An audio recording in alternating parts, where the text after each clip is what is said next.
Bom dia, hoje eu vou estar iniciando aí a apresentação sobre ventilação mecânica invasiva. É importante dizer, que a ventilação mecânica é o princípio fundamental da reanimação cardiopulmonar, da terapia intensiva e da anestesia.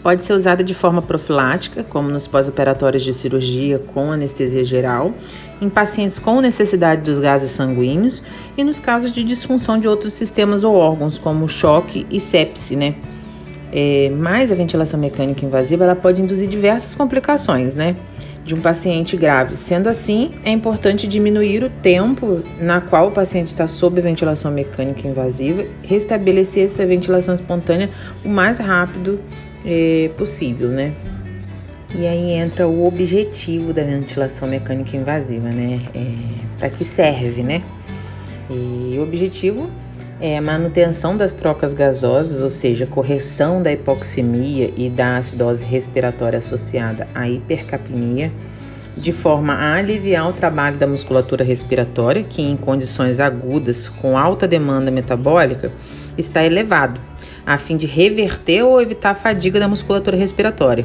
além de diminuir o consumo de oxigênio e, consequentemente, reduzir o desconforto respiratório, e permitir a aplicação de terapêuticas específicas. E aí, saber quando a ventilação mecânica invasiva é indicada, Muito além de suprir a necessidade de pacientes com insuficiência respiratória, a ventilação mecânica invasiva ela tem outras indicações que visam reduzir a fadiga da musculatura respiratória e aumentar o conforto do paciente, Algumas delas são insuficiência respiratória, fadiga da musculatura respiratória, proteção das vias aéreas, parada respiratória ou cardiorrespiratória, cirurgia com anestesia geral, instabilidade hemodinâmica.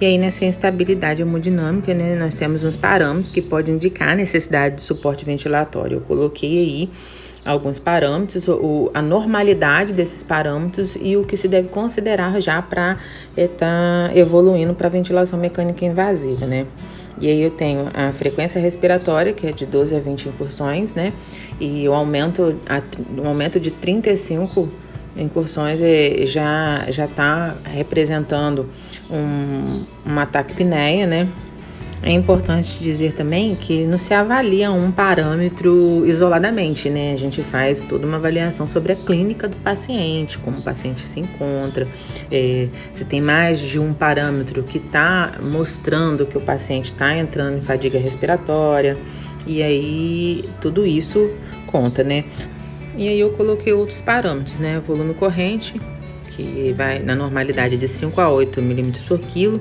abaixo de 5 já é parâmetro para ventilação mecânica invasiva.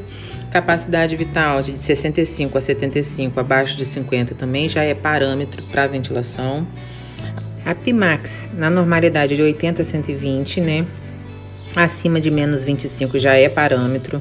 A Pmax de 80 a 100 na normalidade, abaixo de mais 25 já é parâmetro também.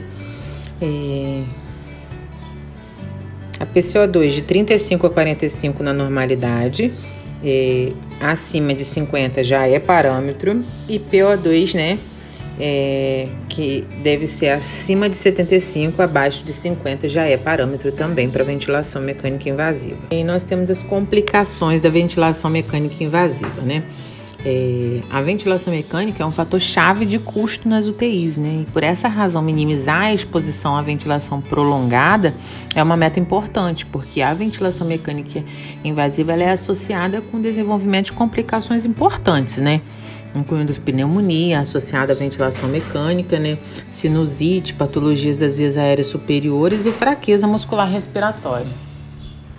Entre as principais complicações e intercorrências do uso prolongado da ventilação mecânica, destacam-se a diminuição de débito cardíaco, alcalose respiratória aguda, elevação da pressão intracraniana, pneumonia e atelectasia. Na diminuição do débito cardíaco, a ventilação mecânica, ela sob pressão positiva, aumenta a pressão intracraniana, reduz o retorno venoso e a pré-carga ventricular direita, principalmente com a utilização de PIP. A distensão pulmonar pela ventilação mecânica associada ou não a PIP também aumenta a resistência vascular pulmonar. E na alcalose respiratória aguda, comumente secundária de espineia, né, dor ou agitação, a hiperventilação alveolar também pode resultar de um ajuste inadequado do ventilador. Na elevação da pressão intracraniana, a ventilação com pressão positiva na presença de pressão intracraniana elevada pode prejudicar o fluxo sanguíneo cerebral, principalmente quando se utiliza altos níveis de PIP, né? Devido à diminuição do retorno venoso do território cerebral e consequentemente, o aumento da PIC aí, né? Na pneumonia, fonte de micro-organismos infectantes, né? Que geralmente os bacilos gram-negativos, eles colonizam as vias respiratórias superiores, gastrointestinais superiores, ou ambas, né? E sabe-se que estes micro-organismos, eles penetram nas vias respiratórias inferiores em consequência de microaspirações de conteúdo hipofaríngeo. E na telectasia, as causas relacionadas à ventilação mecânica estão associadas à intubação seletiva, né, que são devido à presença de rolhas de secreção no tubo orotraqueal ou nas vias aéreas, e também em hipoventilação alveolar. E agora nós vamos falar sobre ventilação mecânica, né? Ao contrário do que acontece durante a ventilação espontânea, a ventilação mecânica ela é feita por meio da pressão positiva, de modo que o ar ele é impelido para dentro dos pulmões, e na respiração fisiológica, a contração do diafragma e dos músculos intercostais exerce uma pressão negativa na caixa torácica, possibilitando a entrada de ar por meio de um fluxo de pressão. E aí, a gente sabendo isso, é importante entender que na ventilação mecânica, nós precisamos saber o significado e a aplicação de determinados conceitos da mecânica ventilatória, que são eles, né? A complacência, a resistência, pressão de pico, pressão de platô, pressão expiratória final positiva, que é a nossa PIP, né? E a drive pressure, né? Então, a complacência nada mais é do que a capacidade de expansão pulmonar, né? Representando sua elasticidade.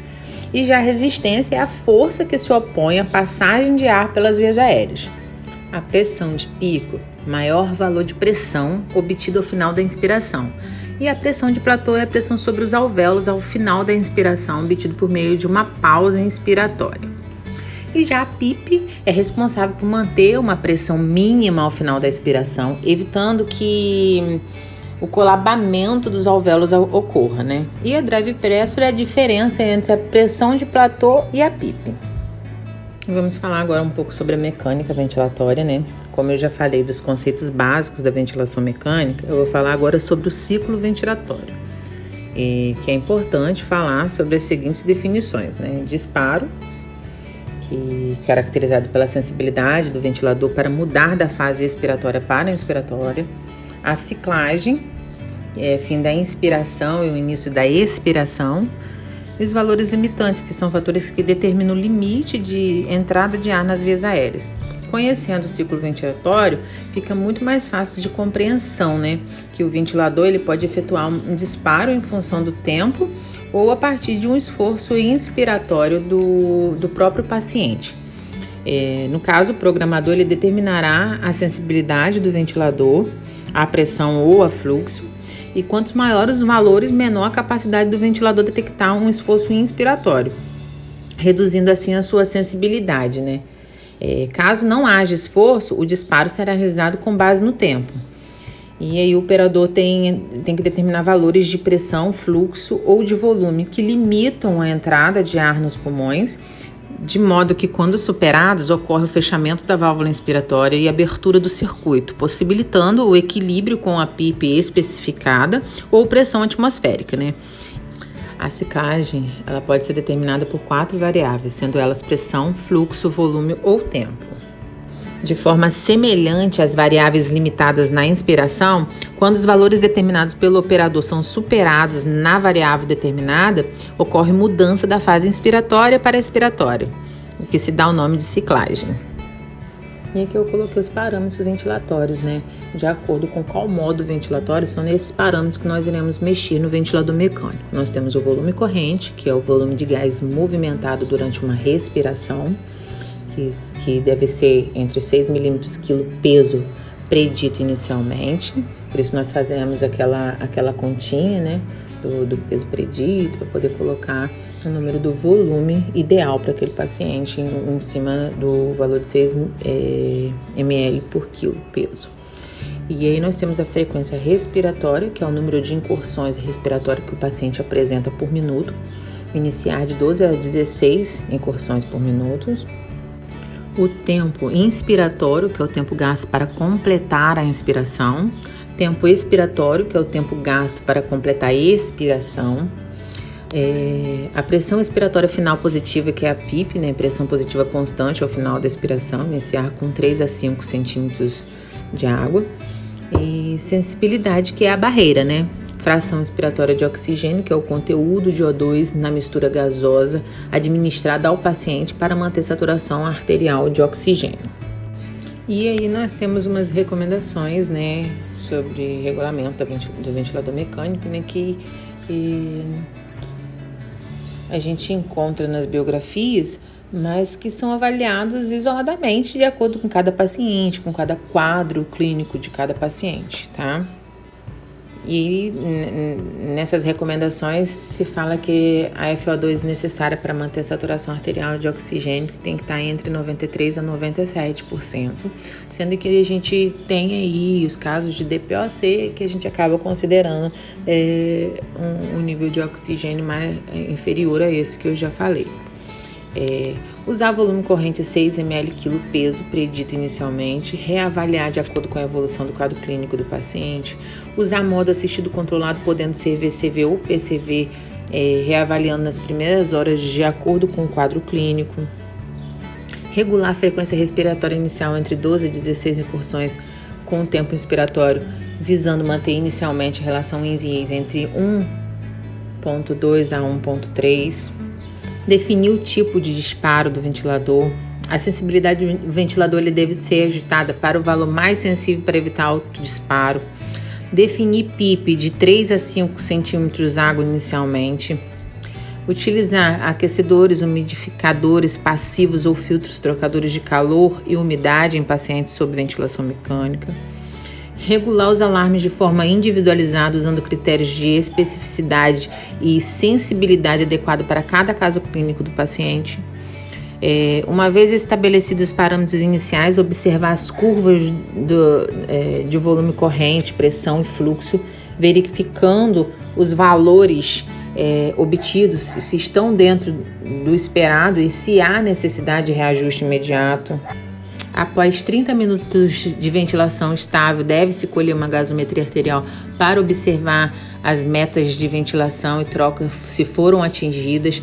Do contrário, realizar os reajustes necessários de parâmetro, modo ciclagem novamente e novamente, depois de algum tempo, nova gasometria. Avaliar as possíveis repercussões hemodinâmicas da ventilação mecânica. Manter o nível de trabalho muscular o mais apropriado, proporcionar o repouso muscular por 24 a 48 horas nos casos de fadiga muscular respiratória e nos casos de instabilidade hemodinâmica. E nos casos em que o repouso muscular não se faz necessário, iniciar o mais rápido possível um modo assistido de ventilação com adequado ajuste de sensibilidade do ventilador. Evitar a disfunção diafragmática induzida pelo ventilador, que geralmente ocorre após 18 horas de ventilação controlada. Eu vou falar agora um pouco sobre os modos ventilatórios, né? A ventilação mecânica ela pode ser dividida em 3 categorias, sendo elas modo controlado, assisto controlado e espontâneo. E elas diferem entre si basicamente pela influência do ventilador no processo do ciclo ventilatório. Enquanto no modo controlado o ventilador é responsável 100% do ciclo, determinando disparo e ciclagem por tempo, no modo assisto controlado ele leva em conta a presença do esforço respiratório por parte do paciente para efetuar o disparo. E já na ventilação espontânea, é o paciente que determina o início e o fim dos ciclos inspiratórios e expiratórios, contando apenas com o apoio do ventilador. Nós temos como modo ventilatório o VCV, o que é ventilação controlada por volume, que este é um modo assisto controlado, no qual o operador define o volume máximo de oxigênio a ser ofertado ao paciente durante um ciclo inspiratório. Sendo assim, quando este volume for atingido, ocorre o fechamento da válvula inspiratória e a ciclagem ocorre por volume, ao passo que o limite é o fluxo. Além disso, ao manter um volume constante, o risco de hipoventilação é reduzido. Porém, é preciso um alarme para detectar valores altos de pressão que predisponham a um barotrauma, então tem que tomar muito cuidado. E aí no VCV, os parâmetros que nós temos em mãos aí para poder estar regulando é o volume corrente, a frequência respiratória, o tempo inspiratório, a PIP e a FO2, tá? Outro modo que nós temos é o PCV, que é a ventilação controlada por pressão. Diferente do VCV, né? Este modo de ventilação também é assisto controlado. A ciclagem é determinada pelo tempo inspiratório e o limite é a pressão. E ao manter uma pressão constante durante o ciclo inspiratório, o risco de barotrauma é reduzido, mas nem sempre o fluxo atinge valores minimamente aceitáveis, de modo que um alarme de fluxo mínimo é fundamental para o seu controle, sabendo que a pressão é determinada pelo produto da resistência das vias aéreas com o volume ofertado. Considerando que a resistência é constante, torna-se impossível controlar simultaneamente as variáveis de pressão e volume. Por este motivo, existem os dois modos. E aí, nesse modo, os parâmetros que nós temos como mexer no ventilador mecânico é a pressão inspiratória, frequência respiratória, tempo inspiratório, a PIP e a FO2, tá? E tem um modo de pressão de suporte, que é o PSV, que ao contrário do PCV e do VCV, é um modo de ventilação espontânea, ou seja, o ventilador ele fornece apenas suporte ao paciente, ao qual controla por si só os parâmetros de disparo e ciclagem. Dessa forma, existe uma maior sincronia entre o paciente e o ventilador, além de ser útil na tentativa de desmame da ventilação mecânica. Os parâmetros que mexemos no ventilador mecânico em modo PSV é a pressão de suporte, a PIP e a FO2. Esses são os modos ventilatórios mais utilizados, né? Sabemos que o profissional fisioterapeuta, em meio a essa pandemia que a gente encarou aí, ganhou uma grande importância, um reconhecimento na sociedade e dos gestores devido a atuarem na linha de frente, né? No processo de avaliação, diagnóstico e intervenção das funções respiratórias e motoras, na qual contribuíram para evitar as disfunções neuropsicomotoras e cardioventilatórias, e foram muitos casos de paciente em ventilação mecânica invasiva, onde muitos tiveram, infelizmente, um desfecho não muito bom, mas também tivemos pacientes aos quais tivemos o prazer de acompanhar e evoluir, tanto na parte respiratória quanto motora e inclusive, poder ver até a alta desses pacientes, né? Sabemos a importância que tivemos nesse momento e sabemos também o quão importante foi essa parte ventilatória aí para esses pacientes. Finalizo aqui a minha apresentação, espero que tenham gostado.